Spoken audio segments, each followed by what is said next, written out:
Bapak Ibu, pagi hari ini saya akan membawakan sebuah tema dari bagian Alkitab yang sudah sangat kita kenal, tema tentang pengharapan di tengah penderitaan. Bapak Ibu dan Saudara, penderitaan itu adalah kita semua sudah tahu dalam teologi reform, dan itu tentu adalah Alkitabiah. Waktu saya dan Saudara memikirkan dan mengatakan teologi reform, itu berarti kita mengatakan tentang Alkitab. Jadi ketika kita mengatakan tentang teologi reform, itulah Kristen. Kita harus berani langsung mengatakan itu di awal, bahwa ketika kita bilang teologi reform, itu berarti kita mengatakannya itu Alkitabiah, itu Kristen. Nah, saudara, menurut teologi kita, menurut Alkitab kita, saudara, penderitaan itu adalah akibat daripada dosa. Itu sebabnya kita ketika menderita, kita gak pernah boleh menyalahkan siapapun. Apalagi kemudian dari penyalahan-penyalahan itu, sasaran sebenarnya dari semua penyalahan-penyalahan itu adalah Allah. Maka itu adalah sebuah dan sesuatu yang sangat membuat manusia akhirnya tidak bisa menemukan dan mendapatkan pengharapan dalam hidup. Semakin kita melihat hanya di antara kita, di antara manusia, dan kemudian kita menyalah-nyalahkan, maka kita akan terus berada di dalam lingkaran tak berakhir dari penderitaan demi penderitaan. Itu bukan berarti kalau kemudian kita sudah punya pengharapan kita nggak menderita. Bukan berarti demikian juga. Tetapi kita jauh lebih kuat untuk menanggung penderitaan. Dan menanggung penderitaan itu ternyata di dalam dunia yang masih berdosa ini, itu adalah kebahagiaan. Mari kita membaca Ratapan pasal 3 ayat 19 sampai 27. Mari kita membaca Ratapan pasal 3 ayat 19 sampai 27. Kita akan membacanya secara bergantian. Saya membaca ayat 19, Bapak Ibu Saudara sekalian membaca ayat 20, begitu kita bergantian seperti tadi. Pembacaan Alkitab kita bergantian sampai ayat ke-27. Ayat 19 saya akan membacakannya dengan terjemahan yang paling baru dari LAI. Ingatlah akan sengsaraku dan pengembaraanku, akan racun pahit dan kepahitan.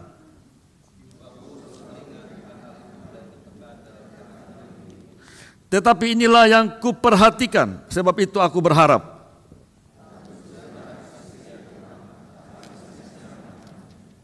Selalu baru tiap pagi, besar kesetiaanmu.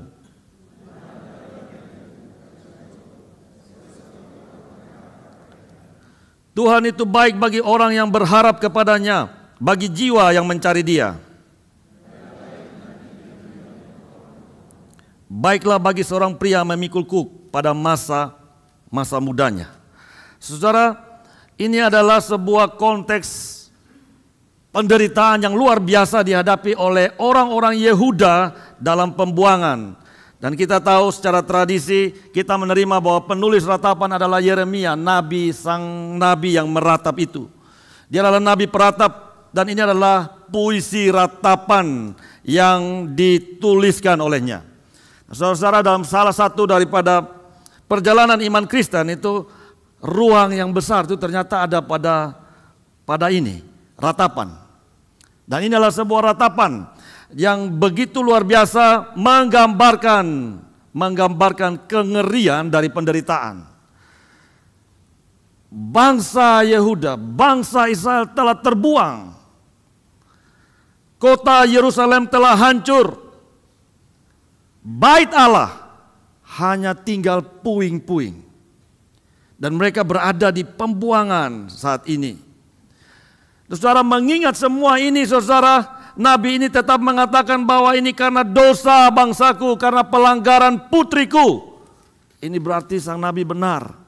Ya, ini karena dosa kami, ini karena pelanggaran kami. Bahkan kalau Bapak Ibu baca di pasal yang sama ayat 39, ada kalimat, mengapa orang yang hidup mengeluh? Setiap orang mengeluh atas akibat dosanya. Semua orang yang mengeluh akan akibat penghukuman dosanya. Maka penderitaan ini, nabi ini dengan benar mengatakan bahwa ini bukan salah siapa-siapa. Ini adalah karena kita sendiri yang berdosa. Semua orang-orang dalam Alkitab, nabi-nabi yang berdoa kepada Tuhan mengakui dosa selalu mengatakan aku juga.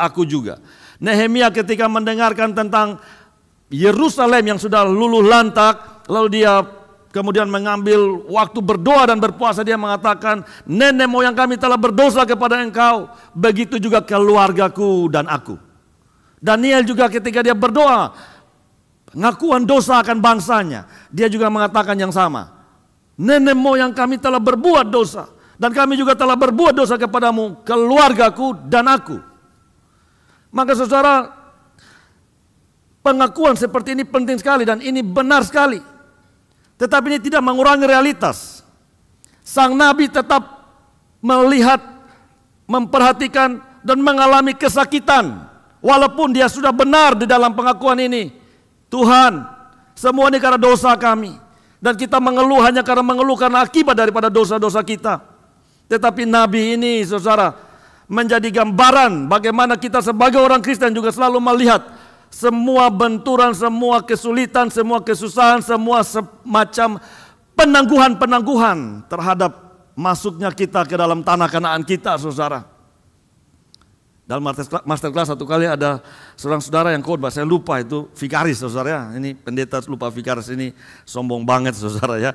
Tapi sebenarnya bukan lupa, saya lupa namanya karena gak begitu kenal, adik tingkat terlalu jauh barangkali, saudara ya. Saya juga nonton sudah semacam lebih jauh sedikit, saudara, sehingga ketika mereka sebut nama saya juga sudah lupa. Tapi dia punya khotbah hari itu bagus sekali, saudara. Lalu Pak Tong kemudian memberikan wawasan lebih lanjut, saudara, dan beberapa hamba Tuhan.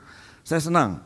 Dia mengatakan begini, orang Israel itu hanya karena satu hari ketidaktaatan menyebabkan 40 tahun penundaan. Satu hari ketidaktaatan menghasilkan 40 tahun penundaan. Satu hari mereka mendengarkan 10 pengintai mengatakan jangan masuk, kita akan dimakan oleh orang-orang di sana. Negeri itu baik, iya, tetapi orang-orang di sana mengerikan sekali. Kami di hadapan mereka adalah belalang. Begitu juga mereka melihat kami rasa mereka melihat belalang. Kita akan ditelan habis. Lalu akhirnya semua orang Israel menolak untuk masuk Kanaan. Mereka bilang pulang saja ke Mesir. Kenapa kita harus mati di sini? Lalu ketika Yosua dan Kaleb mau menenangkan mereka, 2 orang ini malah mau dilempari batu, saudara. Akhirnya Tuhan murka luar biasa dan mengatakan, sekarang kalau memang demikian kalian harus 40 tahun putar-putar daerah ini sampai habis yang 20 tahun ke atas, yang sudah berkali-kali melihat tanda-tanda, melihat mujizat-mujizat pekerjaan Tuhan. Namun sampai pada titik, sampai saat itu mereka masih terus tegar tengkuk dan berkepala batu. Mereka tidak taat, sehingga satu hari ketidaktaatan itu menjadi 40 tahun penundaan. Oh, saya begitu menakutkan tentang ketidaktaatan. Satu hari kita punya hati berkeras, itu akan membuat kita menunda begitu lama untuk mendapatkan, menggenapi semua kehendak Tuhan yang indah bagi hidup kita. Maka sama, saudara, di bagian ini Yeremia sudah menangisi dan Yehuda juga melihat memang ini masalah kita, ini problem kita, tetapi kesakitan ini masih berlangsung. Dan Yeremia di kitab Yeremia sudah memberikan nubuat bahwa mereka akan 70 tahun berada di pembuangan. Mereka akan 70 tahun di pembuangan, baru Tuhan akan mengingat mereka dan membawa mereka kembali ke negeri mereka. 70 tahun itu masih lama dan mereka masih harus menunggu, dan kitab Ratapan ini memberikan kepada mereka pengharapan sebelum pembuangan itu berakhir, saudara. Tetapi apa yang perlu segera berubah itu adalah ternyata bukan keadaan, saudara. Bukan keadaan, bukan saya langsung masuk Kanaan. Bukan kita kemudian langsung kembali ke negeri perjanjian kita.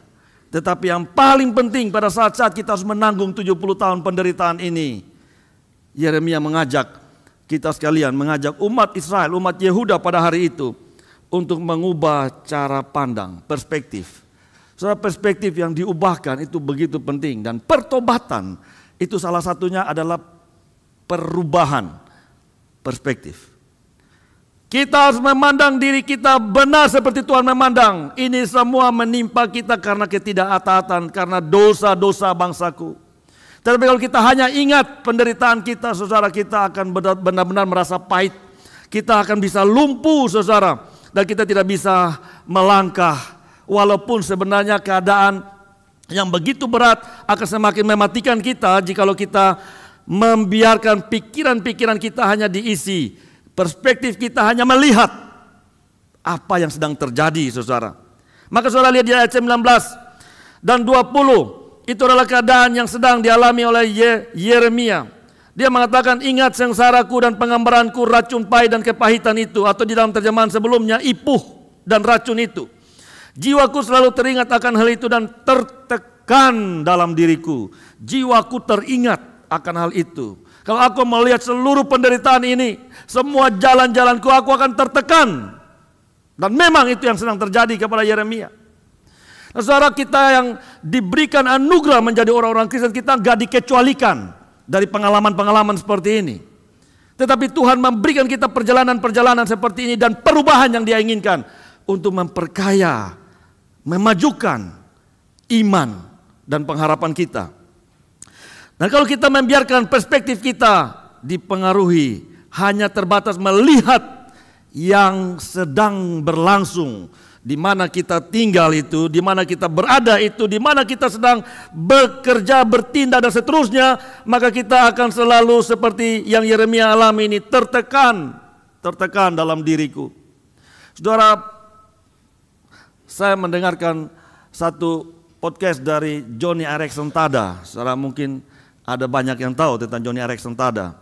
Salah seorang wanita Kristen yang luar biasa. Usia 17 atau 16 tahun dia mengalami kelumpuhan dari bawah leher ini sampai ke kakinya. Dia mengalami kelumpuhan.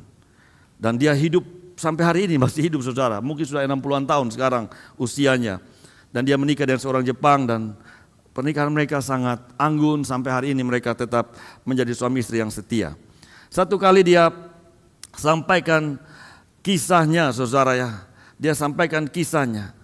Dan dia mengatakan bahwa kalau dia mengingat-ingat semua keadaan dia, dan itu masih terus berlangsung sampai hari ini. Sampai dia sudah menjadi seorang Kristen yang mature, seorang Kristen yang sudah dewasa.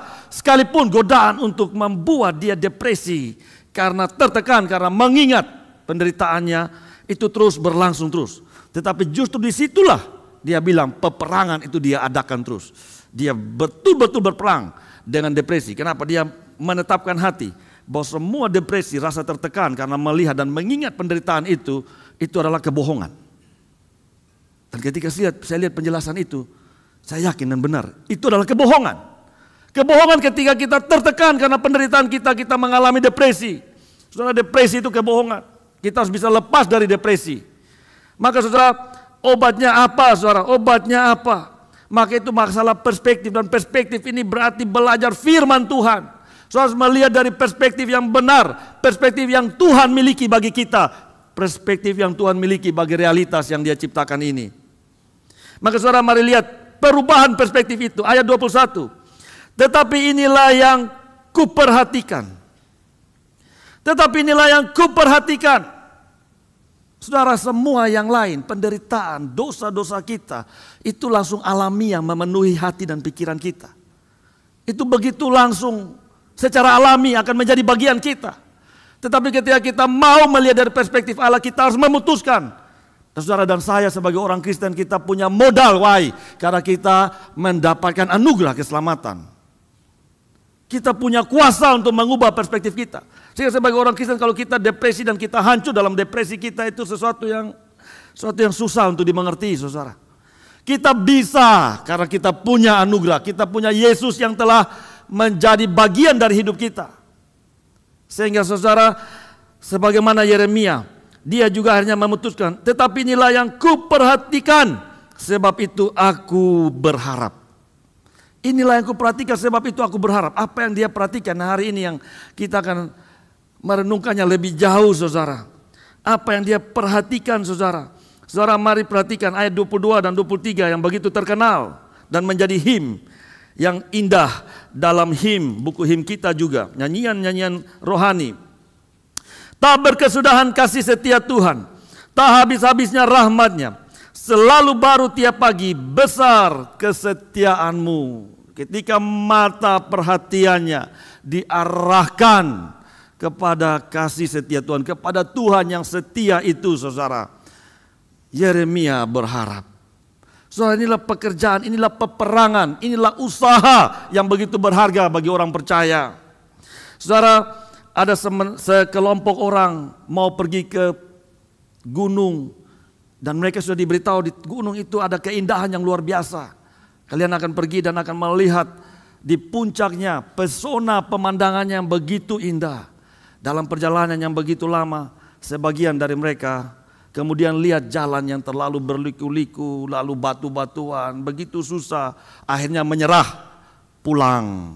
Tetapi sebagian yang lain, saudara, bayangan tentang keindahan itu membuat mereka tetap hati. Mereka terus jalan, akhirnya mereka benar-benar yang menikmati pemandangan di puncak daripada gunung itu. Nah saudara, hidup seperti itu saudara. Ketika saudara hanya terpaku karena itu alamiah. Waktu lihat bebatuan, onak duri, saudara melihat semua kesulitan-kesulitan.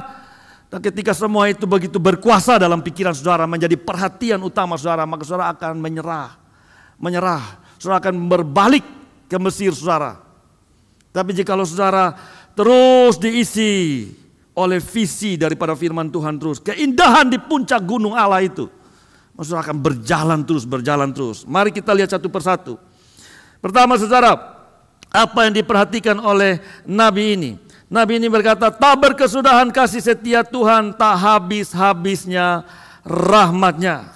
Tak berkesudahan kasih setia Tuhan, tak habis-habisnya rahmatnya. Yang pertama saudara, kebaikan Tuhan itu saudara, itu membuat sang Nabi dan orang Israel tidak mengalami yang lebih buruk. Ini perspektif yang penting. Kita tidak malah mengalami sesuatu yang lebih buruk dari yang seharusnya. Seharusnya kita mengalami lebih buruk, tapi kasih setia Tuhan membuat kita tidak langsung, tidak segera, dan bahkan tidak pernah mengalami yang lebih buruk itu. Nah saudara, mari kita lihat, tak berkesudahan kasih setia Tuhan, tak habis-habisnya rahmatnya. Saudara kalau baca, tak berkesudahan kasih setia Tuhan, tak habis-habisnya rahmatnya, maka kita akan melihat bahwa kasih setia Tuhan itu sebagai subjek. Kasih setia Tuhan itu yang tak berkesudahan dan tak habis-habis, lalu rahmatnya itulah yang diterangkan dengan kata tak habis-habisnya. Kadang ada terjemahan yang membuat kasih setia Tuhan itu tak habis-habisnya dan rahmatnya tak pernah berhenti. Tetapi sebenarnya saudara dalam beberapa terjemahan yang lebih baik, dan itu tidak mayoritas saudara, termasuk NIV, itu menerangkan bahwa yang menjadi subjek itu adalah kita. Adalah kata kami, kata pengganti orang pertama jamak. Sehingga kalimat atau seharusnya itu adalah karena kasih setia Tuhan kami tidak habis dan rahmatnya tidak pernah berakhir. Itu terjemahan yang lebih baik. Karena kasih setia Tuhan kami tidak habis dan rahmatnya tak pernah berhenti. Maksudnya apa saudara? Kalau terjemahan ini kita terima saudara, dan sebenarnya terjemahan yang kita punya ini juga nggak salah, nggak terlalu jauh menyimpang saudara ya. Semua itu berusaha menangkap semua konotasi atau semua nuansa makna dari kalimat atau kata yang digunakan oleh para penulis. Nah saudara, kalau kita menerima bahwa tak berkesudahan kasih setia Tuhan, karena kasih setia Tuhan itu tak berkesudahan, aku tidak habis, kami tidak habis, maka kebaikan Tuhan yang pertama itu saudara, Tuhan tidak memperlakukan kita sebagaimana seharusnya kita diperlakukan. Saudara, di Mazmur 103, pemazmur mengatakan tidak dibalasnya kepada kita setimpal dengan dosa kita. Tidak diperlakukannya kepada kita setimpal dengan kesalahan kita. Oh saudara, ini Tuhan yang begitu baik. Banyak orang kalau berdoa saudara, ada lagi saudara di tempat kami itu berdoa dan saya kemudian harus memberikan penjelasan dengan penuh kesabaran saudara. Itu doanya berulang-ulang. Tuhan, kadang-kadang tuh orang sana kalau sering ngomong tuh lebih lagi. Itu yang kedua tuh yang lebih lagi daripada yang pertama. Jadi bilang begini, Tuhan ampunilah dosa-dosa kami yang telah menyakiti hatimu, lebih lagi menyakiti saudara hati sesama kami. Jadi menyakitiku Tuhan tuh ringan saudara, menyakiti sesama itu lebih berat. Saudara ya, ini ngaco saudara ya, ini gak teologis saudara. Tuhan kita harusnya berdoa, Tuhan kami telah menyakiti sesama kami dan kami telah menyakiti hatimu ya Tuhan. Ini yang benar. Dan seharusnya bahkan saudara, Mazmur Daud 51, kepadamu sajalah aku telah berdosa. Kepadamu sajalah aku telah berdosa, aku memilukan hatimu. Saudara, kadang-kadang kita berpikir bahwa Tuhan itu terlalu suci, terlalu maha kuasa, sehingga kalau luka sedikit apalah artinya buat dia. Kalau terhadap orang-orang lain itu ya begitulah, gak masalah. Ada satu teman saya saudara-saudara dulu, saya heran. Dan benar saja saudara ya, setelah saya sudah lama pelayanan baru saya ingat-ingat. Yang memang itu tanda-tanda orang yang memang akhirnya terbuang, saudara ya. Orang yang lolos sampai akhir itu gak bisa sombong. Belum tentu. Belum tentu. Orang yang lolos sampai akhir dan memendam atau memelihara sifat-sifat karakter yang tidak benar itu gak mungkin. Walaupun dia bisa menyelesaikan, gak mungkin akan seterusnya. Dia lolos sekolah teologi yang pertama dengan saya. Dia kakak tingkat, saudara. Saya masih ingat, saudara, satu kali kami pergi retret. Retret kan ke tempat yayasan. Retret di tempat retret ini. Kan retret itu di villa mewah. Kita mahasiswa teologi, wah itu anugerah besar lah begitu ya. Saya satu kamar dengan dia dan kami ada bertiga dalam kamar. Bertiga dalam kamar dengan dia. Lalu kan furniture di dalam kamar itu kan mewah-mewah, bagus-bagus begitu ya. Kita kagum-kagum gini. Lalu ada buffet yang terbuka apa begitu, kita kan baru lihat yang bagus-bagus hari itu kan. Wah bagus, saya dan teman saya yang satu itu benar-benar jaga. Ini orang punya, kita betul-betul jaga. Satu kali dia masuk, dia tendang. Satu buffet, dia tendang, dia buka, dia begitu. Kita bilang, jangan, kamu kenapa lakukan begitu? Kan bukan milik kamu. Dia ngomong dengan enteng aja, ini orang kaya, gak masalah buat dia. Saudara tahu, hari ini dia sudah bukan Kristen lagi. Dan bukan hanya bukan Kristen lagi, dia bahkan jadi mucikari. Lolos STH, saudara. Bayangkan. Mengerikan. Saya tahu setelah saya dengar dia terakhir seperti itu, saya bilang, waduh, saya langsung ingat kembali peristiwa waktu kita retret itu, saudara. Begitu gampangnya. Sama seperti kita juga ketika kita berdosa dan ketika kita mengingat Tuhan, terlalu gampang buat dia mengampuni. Dia sumber pengampunan. Jadi kalau aku berdosa sama dia gak masalah. Terlalu kecil buat dia. Luka apa yang terlalu besar bagi Tuhan sih? Dan itu pikirannya akan menghancurkan kita. Itu pikirannya akan mematikan kita. Saudara, justru karena dia terlalu suci, terlalu mulia, sakitnya melebihi sakit yang kita derita. Banyak orang mengatakan Yesus di kayu salib itu hanya 6 jam. 6 jam di kayu salib, bagaimana mungkin setara dengan semua manusia yang kemudian masuk dalam neraka. Dan manusia-manusia lain yang kasih dosanya sama dia dan dia tanggung. Mereka gak jadi masuk neraka hanya gara-gara dia 6 jam di kayu salib. Ini orang yang keblinger, saudara. Orang yang gak ngerti kekudusan Allah. Pak Tom pernah khotbah, Yesus Kristus satu-satunya manusia Allah, manusia satu-satunya pribadi di dunia yang cubitan paling kecil pun gak boleh. Yang pikiran jahat tentang dia, satu pikiran jahat yang yang menghina dia, yang meragukan dia gak pernah boleh. Tetapi apa yang dia dapat? 6 jam Yesus di kayu salib itu kenapa seharga semua umat pilihan yang berdosa? Kenapa, saudara? Karena pribadinya adalah pribadi yang gak pernah boleh berada di sana. Dia gak pernah boleh berada di sana, saudara. Gak harus dia berada di sana. Tapi dia berada di sana, saudara. Dan dia itu bukan hanya manusia biasa. Dan bukan hanya manusia tanpa dosa. Dia Allah manusia. Sehingga 6 jam dia itu lebih berkualitas daripada orang berdosa di dalam neraka selama-lamanya. Kalau saya berada dalam neraka itu karena dosa saya. Tapi Yesus di kayu salib bukan karena dosanya. Yesus di kayu salib bukan karena kesalahannya. Satu titik kesalahan gak pernah boleh ada pada dia. Tapi hari itu dia tanggung berapa banyak kesalahan. Jangankan 6 jam, 1 menit dia di situ pun gak boleh. Gak pernah boleh. Dia itu pribadi maha kuasa. Pribadi yang tak terbatas dan terbatas pada saat yang sama. Pribadi yang begitu mulia. Gak pernah boleh 1 detik, 1 menit pun di atas kayu salib gak pernah boleh. Tetapi dia mengalami 6 jam, saudara. Sebelum 6 jam itu berapa banyak yang dia alami. Bahkan sepanjang hidupnya dia dicurigai, dia disalah mengerti, dia dihina.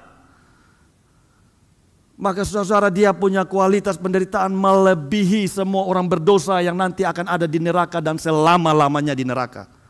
Kualitas penderitaan Tuhan Yesus melebihi mereka semua. Itu sebabnya, saudara, orang yang mengerti ini, orang yang menghargai kehormatan, menghargai kemuliaan Allah, itu orang yang akan mendapatkan pengharapan. Karena kasih setiamu kami tidak habis. Karena kasih setiamu kami tidak habis. Aku harusnya mengalami kehancuran yang lebih dari ini. Aku harusnya lebih hancur dari sekarang. Tapi kau masih hidup. Kau masih melayani. Oh Tuhan, itu karena kasih setiamu. Itu sebabnya aku berharap. Saudara, kita harusnya mengalami lebih buruk, lebih berat daripada yang sedang kita alami. Tapi kok kenapa kita nggak mengalami yang lebih buruk itu? Maka Yeremia mengatakan, itu karena tak berkesudahan kasih setiamu. Tak berkesudahan kasih setia Allah itu menolong kita menjadi orang-orang yang tidak menjadi lebih buruk dari yang seharusnya. Malah kita diampuni, saudara. Oh saudara, maka kita harus benar-benar punya pengharapan, merespon hal ini, kebaikan Tuhan ini untuk penuh pengharapan dan hidup lebih suci lagi. Hidup lebih berjuang untuk suci, hidup lebih berjuang untuk kudus. Dan rahmat-Nya tak pernah berhenti.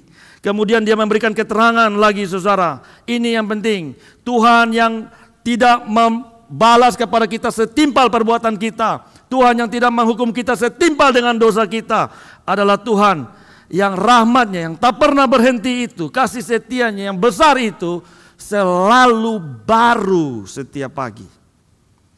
Itu sebabnya orang Kristen selalu punya pengharapan, selalu baru tiap pagi. Ini memberikan isyarat saudara, terus menerus dan selalu baru. Sesuatu yang terus menerus belum tentu baru, tetapi ini terus menerus dan selalu baru. Itu sebabnya saudara Martin Luther mengatakan bahwa Tuhan sebenarnya tiap hari Tuhan itu menciptakan yang baru, menciptakan yang baru. Tuhan menopang alam semesta dan menciptakan yang baru.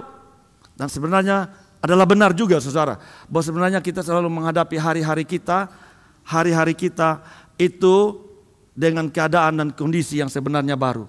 Kita nggak pernah menghadapi yang sama lagi. Kalau umpama seandainya saya nanti datang lagi ke sini, itu bukan baru, itu bukan lama, itu tetap baru. Saya berkhotbah di tempat saya tiap-tiap minggu dan setiap minggu depan saya masih ingat, oh ini baru, ini baru. Saya selalu tergoda menganggap ini sudah pernah, ini sudah dijalani, ini terlalu gampang sekarang. Yang berikut ini adalah hal yang sudah saya sangat kuasai. Maka saya langsung menghancurkan pelayanan saya. Saya bersyukur kalimat ini sama. Itu sebabnya Pendeta Stephen Tom mengajar kita selalu berpikir alpha point. Alpha point.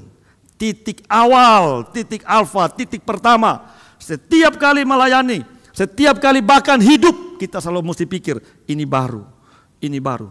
Orang yang selalu berpikir ini baru, gerbang baru, dia akan masuk dengan gentar. Dia akan masuk dengan hati yang sebenarnya berespon dengan situasi yang memang begitu. Tapi kalau pama saya merasa expert, sudah pengalaman, sudah kuasai, maka itu adalah penipuan diri sebenarnya saudara. Penipuan diri. Saudara, kita memberikan kepada kita bahkan pengharapan kita kepada Allah didasarkan pada kebaruan. Selalu baru tiap pagi. Saudara, depresi apa yang bisa mengalahkan orang yang berpikir seperti ini? Putus asa bagaimana yang bisa menghancurkan, melumpuhkan orang yang selalu berharap kepada Tuhan yang seperti ini?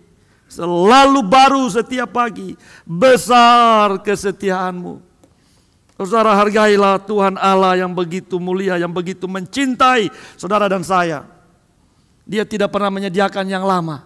Dia menyediakan yang baru setiap pagi. Ya saudara, kita tidak seharusnya mendapatkan yang kita dapatkan hari ini. Kita tidak dihukum setimpal dosa kita. Kita tidak menerima perlakuan yang pantas bagi kita. Kita menerima perlakuan yang justru penuh anugerah dari Tuhan. Dan kemudian Dia masih menyediakan rahmat yang tak pernah berakhir itu selalu baru tiap pagi. Bukan hanya tak pernah berakhir, tapi Dia juga selalu baru tiap pagi. Oh saudara, apa yang bisa mengalahkan kasih yang seperti ini?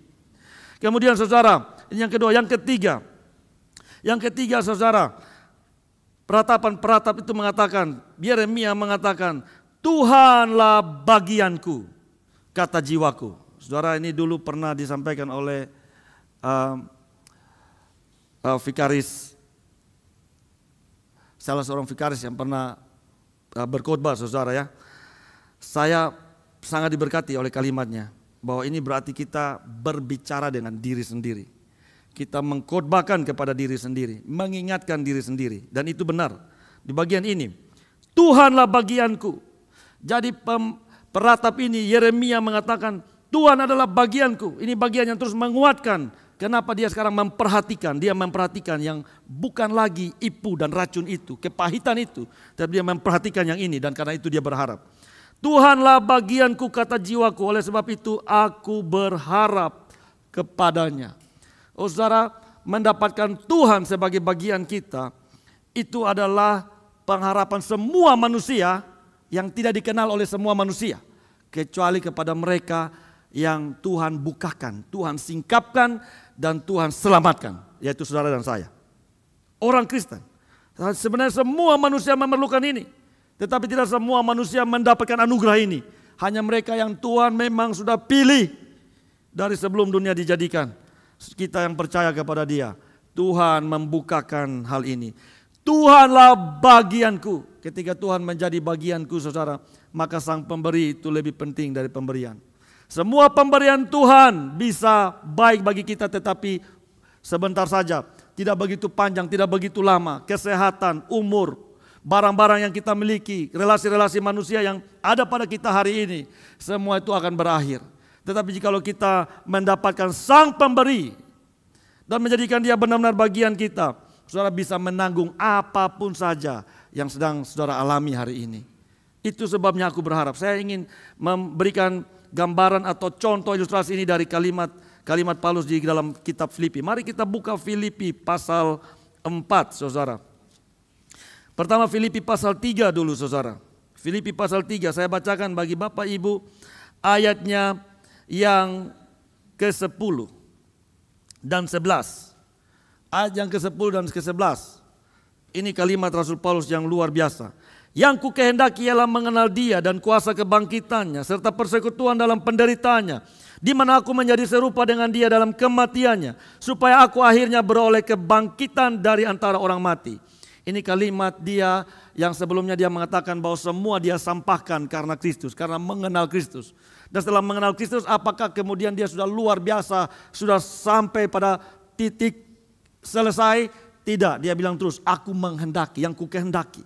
Mengenal Dia, bersekutu dengan Dia dalam penderitaan, bersatu dengan Dia dalam kematian, serupa dengan Dia dalam kematiannya, supaya aku beroleh kebangkitan dari antara orang mati. Dan dia terus mengatakan bahwa dia berlari-lari itu mengejar. Dia tidak lagi melihat ke belakang, tapi dia maju ke depan dan dia mengejar. Karena Tuhan Yesus sudah menangkap dia, maka dia seolah-olah mau menangkap juga Tuhan. Tetapi selama hidup di dunia tentu dia harus terus berusaha untuk melakukan itu, sampai panggilan surgawi diberikan kepada dia. Lalu mari, yang saya ingin saudara dan saya membaca bagian yang sangat menjelaskan daripada ratapan pasal 3 ayat 24 ini adalah di dalam Filipi pasal 4 ayat yang ke-12 dan 13. Saya bacakan kepada Bapak Ibu. Aku tahu apa itu kekurangan dan aku tahu apa itu kelimpahan. Dalam setiap keadaan dan dalam segala hal tidak ada sesuatu yang merupakan rahasia bagiku. Baik dalam keadaan kenyang maupun dalam keadaan lapar. Baik dalam keadaan berkelimpahan maupun dalam keadaan berkekurangan. Segala hal, segala perkara dapat kutanggung di dalam Dia yang memberi kekuatan kepadaku. Ini jikalau Allah adalah bagianku. Paulus bisa belajar menghadapi kelimpahan. Bahkan ketika dia tulis ini adalah dia sedang menghadapi kekurangan. Aku bisa menanggung segala perkara. Bukan hanya kelimpahan. Bukan hanya di dalam keadaan yang sangat nyaman. Nyaman pun dia gak tolak. Nyaman itu juga bagian dari berkat Tuhan. Tetapi dia bilang bukan hanya yang limpah, yang nyaman. Tetapi juga yang kurang, yang menderita. Dia berada dalam penjara hari itu, saudara. Paulus mengatakan segala perkara, segala hal dapat kutanggung. Aku tahu apa itu limpah, aku tahu apa itu kurang. Aku tahu, aku menanggungnya. Kenapa? Karena Tuhanlah bagianku. Di dalam Dia, aku bisa menanggung segala perkara ini. Oh saudara, maka kita bisa memiliki pengharapan di dalam penderitaan, dalam kesusahan hidup kita. Jikalau kita mengingatkan diri kita, terus mengatakan kepada diri kita, kita perlu berjuang, memperjuangkan akal budi dan pikiran kita untuk sesuai dengan apa yang Alkitab katakan, mengatakan Tuhan engkau bagianku, kata jiwaku. Maka saudara, maka pelajaran-pelajaran Alkitab itu tidak akan pernah boleh kita bilang cukup, saudara. Saya selalu mengatakan kepada orang yang merasa cukup, saudara, ya. Kalau kita memang karena hal lain yang membuat kita gak bisa datang PA, hal lain yang memang juga cukup penting dan sangat penting dan memang tidak boleh terganggu dengan hal itu. Gak boleh diganggu akan kegiatan itu. Perkara dalam pekerjaan mungkin atau kondisi-kondisi keluarga yang memerlukan perhatian sehingga pada jam PA kita gak bisa datang.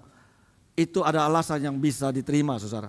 Tetapi kalau kita masih bisa luangkan, ada hal-hal yang kita bisa luangkan untuk jam-jam kita belajar Alkitab yang ditentukan oleh gereja kita. Saudara, kalau mau Tuhan menjadi bagian dari hidup saudara, ikuti semua itu. Investasikan waktu kita, kehadiran kita, daya kita, dan semua yang ada pada kita untuk mengenal dan untuk membuat diri kita bicara terus pada diri kita, Tuhan bagianku. Saudara, sebentar lagi ada speak ini sangat penting. Saya terus mengatakan kepada jemaat di sana, saya bersyukur mereka juga makin bertambah. Dulu speak kalau yang hadir 30 saudara, kadang 20, sekarang puji Tuhan sudah 50, 60, sekarang 80. Saya bilang kali ini speak di Makassar kita harus lebih 100. Karena orang kan kalau relay itu agak lain saudara. Kalau relay pada waktu COVID kemarin itu aman begitu, orang semua tahu, semua datang. Tapi ketika relay sudah enggak COVID, aduh orang malas begitu saudara. Tapi saya bersyukur kali ini beberapa kali speak terakhir, mulai lagi semangatnya datang. Banyak yang mulai datang, kami juga mulai humas ke mana-mana dan orang-orang yang di humas itu datang. Wah, sangat bersyukur melihat pertumbuhan itu saudara. Dan saya ingin menekankan hal tentang speak, kita bersyukur di dalam gerakan ini ada Pak Stephen Tong. Dan saya ingin memberitahukan kepada saudara, saya belum pernah dengar ya saudara, mungkin ada tetapi saya belum pernah dengar yang begitu masif, begitu kuat dan begitu menyebarkan prinsip dan kebenaran ini. Bahwa gereja itu perkara yang penting. Gereja itu bukan abal-abal. Gereja itu bukan kaleng-kaleng. Gereja itu perkara yang penting bagi kehidupan. Tapi berapa banyak orang Kristen memperlakukan gereja itu sebagai ornamen pinggiran daripada hidupnya. Ornamen di bagian-bagian tubuhnya yang boleh ada, boleh tidak ada. Saudara kalau dengar Pak Tong khotbah, dan saya sendiri, saya ini dulu pernah, saudara waktu masih SMA, pengen menjadi orang seberang itu saudara. Pengen sekali. Saya pernah membawa makanan di rumah ibadah mereka. Dikasih sama ada kakak-kakak di di lingkungan kami untuk berbagian di acara-acara mereka saudara. Dan wah dengan bangga saudara. Bisa antar kue ini saudara kasih orang di rumah ibadahnya. Kenapa saudara? Kalau di gereja saya rasa aduh. Di tempat kami apalagi saudara ya. Itu kalau pendeta sudah khotbah itu saatnya kita mau istirahat saudara. Pendeta kalau sudah khotbah kita kayaknya mau tidur saudara. Lalu dia khotbah, habis dia khotbah dia doa syafaat saudara. Waduh doa syafaatnya baru kita itu kan tradisi. Tradisi itu saudara kalau doa kalau buka mata itu rasanya kualat. Ya doa itu tutup mata saudara. Sudah tutup mata pendetanya khotbah doa, aduh macam-macam nama dia sebut, dia doa lagi. Itu khotbahnya 1 jam, karena gak nyampe, khotbahnya bisa lebih pendek tapi terasa lama sekali. Karena apa? Karena kita udah gak bisa konsen begitu ya. Lalu kemudian dia doa syafaat itu bisa 1 jam. Doa syafaat itu 1 jam. Bisa bahkan kadang-kadang lewat. Doa syafaat itu kayaknya kesempatan pendeta itu kayaknya apa begitu dia bisa ngomong macam-macam dalam doanya tuh. Waduh doanya panjang. Lalu kemudian warta jemaat minta ampun lagi. Warta jemaat mesti ngomong satu-satu itu jadi kebaktian begitu lama itu bukan di khotbahnya, itu di warta jemaat, doa syafaat dan juga lagu-lagu dinyanyikan bukan hanya satu vokal group saudara atau paduan suara, tapi bisa 4, 5, 6. Wah sekali satu nyanyi 5 menit bayangkan kalau 6 kali 5 30 menit. Waduh minta ampun. Jadi saya itu merasa kalau ke gereja itu malas. Ke gereja itu apa? Sampai dengar khotbah Pak Tong ya satu kali ya. Mulai sebelumnya itu pendeta Tommy Elim yang datang di Kupang saudara ya. Lalu kemudian Pak Tong baru datang lagi setelah 10 tahun yang lalu beliau datang. 75, 95. 20 tahun saudara bukan 10 tahun. 20 tahun saudara. Jadi 75 Pak Tong datang, 95 datang. Nah itu pas saya sudah ada. Jadi datang pertama itu saya belum lahir. Datang kedua saya SMA kelas 2. SMA kelas 2 baru saya lihat, wih ini pendeta. Baru saya tahu gereja orang Kristen itu penting. Wah orang Kristen itu begitu berharga. Saya baru dengar khotbah kayak gitu. Wah langsung api itu nyala terus di kepala saudara. Wah kepingin mengubah dunia. Nah saudara, tetapi hari itu gak ada GRI di sana, gak ada pekerjaan reform di sana. Tetapi saya selalu bersyukur saudara ya. Itu sebabnya saya bilang sama jemaat saya. Kita masih seperti hit and run KKR regional. Tapi itu yang Tuhan bukakan sama kita. Itu tetap penting. Lalu saya bilang sama mereka, salah satu produk dari hit and run itu saya. Jadi saudara jangan cari-cari lagi produknya itu saya itu hit and run-nya Pak Tong. Pergi 2025 nggak ada reform di sana, tapi hari ini saya di sini saudara. Kenapa? Karena Karena pelayanan itu saudara. KKR regional yang kita adakan itu begitu penting. Kita miris dengan kenakalan remaja. Kita miris, kita prihatin dengan kondisi-kondisi masyarakat kita. Lalu kita nggak melayani. Untuk apa itu semua? Keluhan-keluhan yang gak ada guna. Maka saudara, pagi hari ini mari kita belajar. Ketika kita menjadikan Tuhan adalah bagianku, itu berarti kita pelakunya. Kita pelakunya. Kita orang-orang yang melakukan kebaikan Tuhan. Kita orang-orang yang melakukan pengharapan Tuhan. Karena kita mendapatkan penghiburan yang demikian. Tuhan bagianku, kata jiwaku. Dan kemudian ada penjelasan, 3 penjelasan terakhir yang akan saya berikan dengan cepat saudara. Yang pertama saudara, semua daripada kata-kata di dalam ayat 25 sampai 27 itu dimulai dari kata baik. Terjemahan kita tidak demikian saudara, tetapi di terjemahan dalam tulisan Ibraninya itu dimulai dengan kata tov. Tov itu artinya baik. Jadi saudara, Tuhan itu baik bagi orang yang berharap kepadanya. Sebenarnya baiklah orang berharap kepada Tuhan. Tuhan baik bagi orang yang berharap padanya, bagi jiwa yang mencari Dia. Ini saudara, kalau Tuhan bagian kita, baru kita itu akan mencari Dia. Kalau Tuhan itu bukan bagian kita, Tuhan hanya tempelan belaka, Tuhan hanya ornamen dalam hidup, maka saudara kita hanya akan menjadikan Dia ingat-ingatan. Kalau kita terlalu susah dulu datang, dan kalau Dia tidak dapat memberi, kita bisa mengalihkan hati kita, pikiran kita kepada yang lain. Kita bisa menduakan yang maha mulia itu saudara. Kenapa? Karena Dia gak pernah menjadi bagian kita. Tapi kita mengatakan jikalau Tuhan menjadi bagian kita, maka Dia baik. Itu sebabnya kalau saudara mencari Dia, berharap pada Dia, jiwa yang mencari Dia tidak akan pernah Dia tinggalkan. Saudara, kadang-kadang kita susah mendorong diri kita untuk sungguh-sungguh, bukan? Kadang-kadang ada saat di mana kita begitu tawar, kita begitu tidak punya keinginan dan enggan, bahkan mau berdoa saja tidak bisa. Tetapi Alkitab terus mengatakan kepada kita, kita harus mengusahakannya. Saya kasih contoh salah satu dari Alkitab saudara. Mari kita lihat 1 Samuel pasal 12.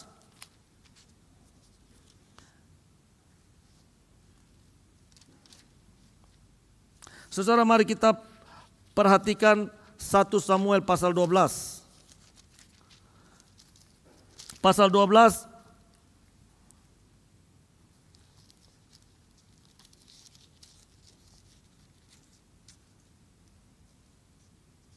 ayat yang ke-20. Saudara, ayat 20 dan ayat 21 saya bacakan. Samuel berkata kepada bangsa itu, jangan takut, kamu memang telah melakukan semua kejahatan ini, tetapi janganlah berpaling dari Tuhan, melainkan beribadahlah kepada Tuhan dengan segenap hatimu. Jangan berpaling untuk mengikuti ilah kesia-siaan yang tidak berguna dan tidak dapat menolong, karena semuanya itu sia-sia belaka. Saudara, Samuel memperingatkan orang Israel yang bertobat ini, jangan takut. Kalau kamu bertobat sungguh-sungguh, kamu bertobat benar-benar bertobat, maka janganlah kamu berpaling kepada ilah kesia-siaan. Kenapa? Seringkali kalau kita jatuh dan kita merasa tawar hati saudara, kita kembali mau segenap hati, mau semangat, mau sungguh-sungguh, itu sulitnya minta ampun. Kita akan sukar sekali untuk bisa bersungguh-sungguh setelah kita jatuh dalam dosa. Tetapi penulis Samuel ini mengatakan, beribadahlah kepada Tuhan dengan segenap hati. Maka itu perlu usaha yang memang lebih berat dari sebelumnya. Kalau kita tidak dalam keadaan yang demikian, kita seperti muda, kita bersyukur, kita bisa begitu luap dan kegembiraan dan kesenangan dan kesungguhan. Tetapi ketika kita jatuh, ketika kita sudah tidak taat, kembali lagi pada rel yang semula, kembali lagi pada keadaan yang seperti sebelumnya, itu begitu sukar. Tetapi firman Tuhan tetap minta, dengan segenap hati. Saat-saat seperti itu kita mudah teralihkan oleh ilah-ilah kesia-siaan. Aduh, tunggu dulu, saya mau pergi ke gereja, saya mau melayani, tapi saya rasa saya gak bisa, saya gak mau melayani, saya gak mau pergi, hati saya masih gundah gulana, hati saya masih galau, hati saya masih gak bisa saya arahkan, saya gak mau dulu, tunggu dulu, saya tenang dulu. Maka itu ilah lain. Jawabannya adalah sungguh-sungguh beribadah. Carilah Tuhan dengan segenap hatimu, mencari Dia, jiwa yang mencari Dia, itu baik.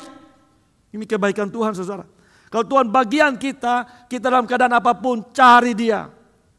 Di dalam 2 Tawarik 9 ayat 16, mata Tuhan menjelajah ke sana kemari untuk melimpahkan kekuatan kepada orang yang bersungguh hati kepada Dia. Saudara, salah satu pelajaran penting dalam gerakan reform ini saudara ya, saudara perhatikan baik-baik. Itu bagi saya itu kesungguhan. Saya terlalu lama berada dengan banyak gereja yang lain yang bagi saya gak pernah ngomong kesungguhan sekental, sedalam, dan sesungguh-sungguh sebenarnya begitu saudara di gerakan ini. Soalnya kalau lihat Pak Tong ngomong tentang gereja, Pak Tong ngomong tentang musik, Pak Tong ngomong tentang khotbah, Pak Tong ngomong tentang pelayanan, dia selalu menekankan sungguh-sungguh. Serius. Kenapa? Karena kekristenan itu telah menjadi barang mainan. Telah menjadi hanya hiasan-hiasan yang boleh ada, boleh tidak ada. Tapi Stephen Tong mengatakan, orang yang sungguh-sungguh itu harus ada. Gereja yang sungguh-sungguh itu harus ada. Kalau kita tidak sungguh-sungguh, sebaiknya kita nggak usah ada. Maksud saudara, sesuai dengan firman ini. Hanya jika Tuhan bagian kita mencari Dia, kita menjadi orang yang bersungguh-sungguh. Kemudian saudara, baik yang kedua, baiklah menanti dengan diam pertolongan Tuhan. Gak usah gerasa gerusuk. Hidup ini perlu dengan hati yang bijaksana, yang tenang. Ketika kita dalam penderitaan, kita boleh meratap, tetapi kita meratap kepada Tuhan. Tuhan yang penuh kasih setia, yang selalu baru setiap pagi itu bagianku. Maka aku menanti dengan diam, menanti pertolongan Tuhan. Baik bagi orang yang menanti pertolongan Tuhan dengan diam. Kemudian ayat 27. Baiklah bagi seorang pria memikul kuk pada masa mudanya. Dan penulis ini memberikan semua keterangan tentang memikul kuk pada masa mudanya. Oh saudara yang masa muda, bersyukur kalau sekarang kamu masih muda. Tetapi ingat baik-baik, masa muda itu masa yang kepingin jadi bos. Cepat-cepat kepingin jadi bos. Cepat-cepat kepingin kaya. Cepat-cepat kepingin kalau bisa semua kendali ada di tangan saya. Maka masa muda itu masa berontak. Tapi kita mengatakan justru masa di mana kita terdorong seperti itu masa kita diam. Pikul kuk. Berani di masa muda. Pikul kuk yang diberikan kepada Tuhan kepada kita. Orang yang tidak mau cepat-cepat kaya, ikut proses, saya tunggu dulu. Saya jalani dulu. Kerja dapat kerja, tahan dulu. Walaupun ada banyak masalah dalam pekerjaan, masa usia 20-an, jangan cepat-cepat keluar. Ada satu orang saudara, kalau lihat CV-nya, gak sampai 2 tahun saudara. Di beberapa tempat, 1 tahun lebih keluar. 1 tahun lebih keluar. Sekarang dia bersama-sama kami, saya ngomong sama dia, dengan khotbah, dan kemudian kita kasih nasihat sama dia. Sekarang dia sudah mulai tahun pertama di sebuah pekerjaannya, masih terima dia. Saya bilang itu Tuhan masih kasih kamu kebaikan. Tolong kamu tahan ini, minimal kamu 3-4 tahun di sini. Supaya kamu belajar, di bawah tekanan kamu masih bisa tahan. Kalau keluar, kalau dengan menurut ceritanya, tiap kali keluar, itu karena selalu tertekan, selalu apa? Ada konflik sedikit, dia rasa idealisme dia itu gak bisa jalan, semua visi-visi dia gak bisa jalan, maka keluar. Lalu keluar, yang lebih parah lagi hina. Saya bilang, gak beres kamu hina tempat di mana kamu pernah berada di sana. Itu namanya kamu meludahi piringmu yang kamu pernah makan. Kamu muntahin di tempat itu. Itu kamu gak akan pernah dipakai Tuhan gak akan kasih berkat sama kamu. Hari ini bersyukur saudara, waktu dia melayani dia bilang, di sini saya mau terus Pak. Di sini saya mau terus. Dia bilang, saya harap di situ kamu maksimal, kalaupun kamu dipindahkan Tuhan, biarlah 3-4 tahun. Dan bahkan CV yang sehat itu kan minimal 2 tahun. Betul ya? Tetapi banyak orang hari ini, anak muda, 1 tahun rasa gak tenang, gak nyaman, pindah. Jadi dia gak pernah mengolah hatinya terhadap ketidaknyamanan. Bagaimana dia bisa menjadi orang dewasa yang mengambil keputusan-keputusan yang bermakna, keputusan-keputusan yang signifikan dan berdampak. Kalau di masa muda sudah kepingin lepaskan kuk, udah ingin buang kuk. Masa muda itu masa di mana paling indah, pikul kuk. Karena itu tempat, dan itu masa prime, masa paling tinggi, masa paling utama. Hidup kita di masa 20-an, 30-an itu masa paling tinggi. Itu masa yang gak apa-apa, jatuh, bangun. Tetapi jangan menyerah.